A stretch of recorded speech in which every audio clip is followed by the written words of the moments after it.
Hayotda hech narsa tasodifan yuz bermaydi.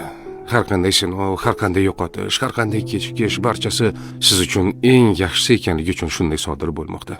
Ba'zan biz katta orzularimizga yetishamiz, lekin u bizga kutilgan baxtni olib kelmaydi. Ba'zan esa orzularimizga yeta olmay tushkunlikka tushamiz, lekin yillar o'tib qarasak aslida aynan o'sha yo'ldan yurmaganimiz biz uchun yaxshiroq bo'lgan ekan. Balki siz hozir sabr qilib turgan og'ir kunlaringiz ertangi baxtingiz uchun zarur bo'lgandir. Ba'zan biz boylikni yo'qotamiz toki chinakam boylik pulda emasligini tushunishimiz uchun. Ba'zan sog'lig'imizda sinalamiz toki har bir nafasimiz ne'mat ekanini his qilishimiz uchun. Ba'zan bizdan yaqin insonlar ketadi toki kimning haqiqatan ham bizga do'st ekanini tushunishimiz uchun.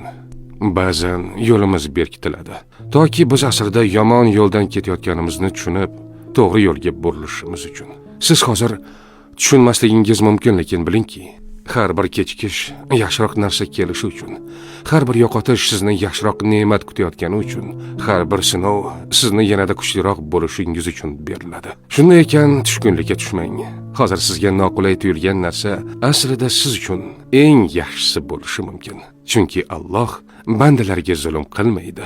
U doimo bizga eng yaxshisini ravo ko'radi.